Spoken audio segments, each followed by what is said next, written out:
Star Wars 7x7 episode 2243. Today we are wrapping up our Winners and Losers series of looks at the Skywalker Saga with the losers from the Rise of Skywalker. Punch it!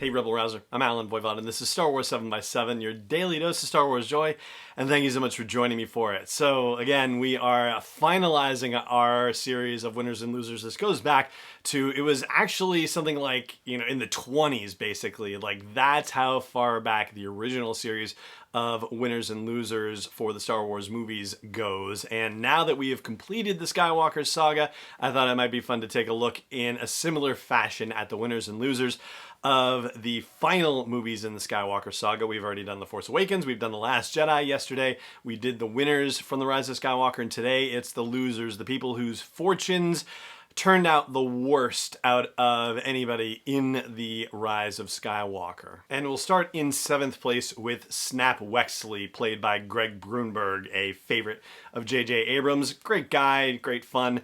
I guess somebody had to die to make it seem like there were actually, stakes involved in the story. Snap Wexley managed to survive the events of The Force Awakens, was off on other missions during The Last Jedi.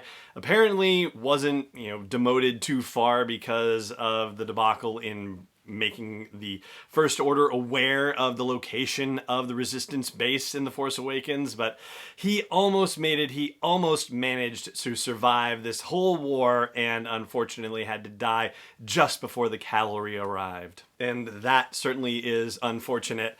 But I feel like it's not quite as unfortunate as the person I have at number 6 on the list, and I feel like it's almost sacrilegious to actually put this person on the losers list for the Rise of Skywalker, but I'm gonna do it, and I feel like I have a reasonable reason to do it, and that would be General Leia Organa. And the reason why I feel this way is because I feel like she did not get any of the reconciliations that we had all hoped for. And yes, probably stepping out of the story itself, that probably has a lot to do with the fact that Carrie Fisher unfortunately passed away, and so they could not do as much with her character in The Rise of Skywalker. But speaking only of the events of the movie itself, she died before the Resistance was triumphant, so she did not get to see the final victory and know that all of her efforts were actually worth it. She was able to reach out and touch Ben's mind one more time, but she doesn't know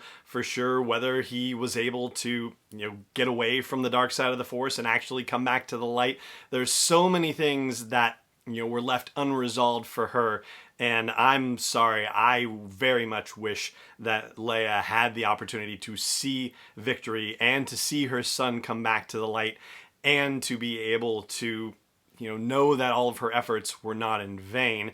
Hopefully that's something as she's a part of the cosmic force and manifests as the living force and is able to reconnect with her son, hopefully she will get some of that peace and reconciliation, but unfortunately it did not really come in the events of the Rise of Skywalker. In 5th place, I have General Hux, who had already moved from the winners list in The Force Awakens to the losers list in The Last Jedi, but now he just, is completely cemented in there, because not only had he been demoted in terms of influence with the First Order, but then even as he was trying to be a spy and feed information, he was only doing it not to see the Resistance win, but just to try to best Kylo Ren, right? And that didn't work out very well for him at all, and General Pryde summarily shot him for the trouble. So yeah, it was a really bad showing for Hux. At least he was able to prepare the Resistance for the possibility of war on Exegol, so, at least he succeeded in that much. But as for the rest, yeah, unfortunately, very ineffectual.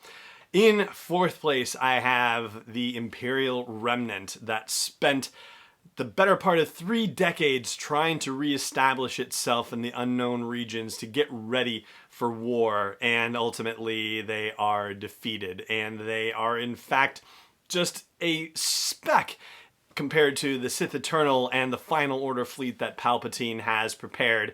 So even though, they seemed like, okay, let's get this remnant off into the unknown regions and let's rebuild and create a pure, more, hard to deal with force against the light.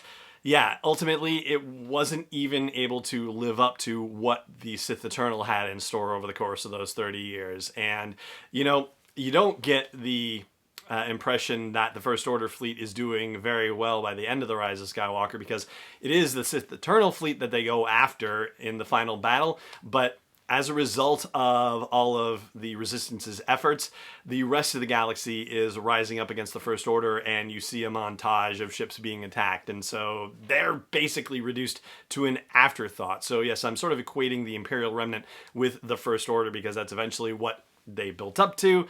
Anyway, yeah, and then they are just going to be another remnant that has to be dealt with, maybe in novels and comic books down the line. In third place, I have Allegiant General Pryde, and a brief aside about Richard E. Grant, who just went into that role and chewed up the scenery. He had so much good, evil fun with that, and is such a wonderful person outside of the set. Like, he's just a decent, like, fun-loving person who is just so thrilled about being able to be a part of it, which is really awesome. Like, that's what you want as a fan, is somebody who is super excited about getting to do what he has the opportunity to do, and about really just being all in on it. He did a fantastic job.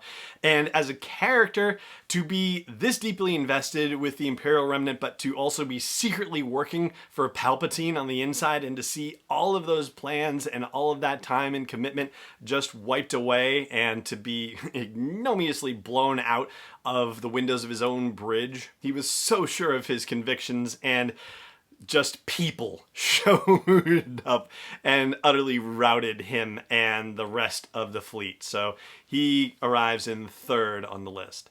Second place, I have Palpatine. Now, that might come as a bit of a surprise, because he, of course, is the big bad in all of the movies, and to have his plans defeated once and for all, well, first of all, fingers crossed that it's actually once and for all, but I think since we're ending the Skywalker Saga, we have to end Palpatine as a part of this. So man, oh man, if they decide to try and make him come back, I don't see it happening, at least not in future timeline, right? Like, maybe they do something with the character in other stories that take place prior to the events of the sequel trilogy. Although, when you think about it, Palpatine's had a pretty good run. I mean, he was the Sith Lord to beat for, 36 years at least, right? From The Phantom Menace, which was in 32 BBY before the Battle of Yavin, to the end of Return of the Jedi, which is 4 ABY, so 36 years. And he was probably already, the Sith Lord in charge